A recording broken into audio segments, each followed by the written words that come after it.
امریکی صدر نے ایک بار پھر پاکستان اور بھارت کے درمیان جنگ رکوانے کا کریڈٹ خود کو دے دیا۔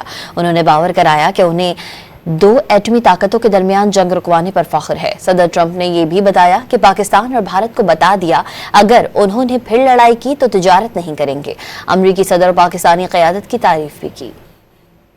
And you know, I'm very proud of the fact that with India and Pakistan, I was able to stop that. And those are nuclear powers. And that was getting close to being out of hand. And I spoke to some very talented people on both sides, very good people on both sides.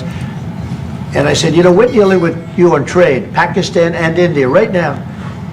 I said, we're not going to deal with you on trade if you're going to go shooting each other and whipping out nuclear weapons that maybe even affect us.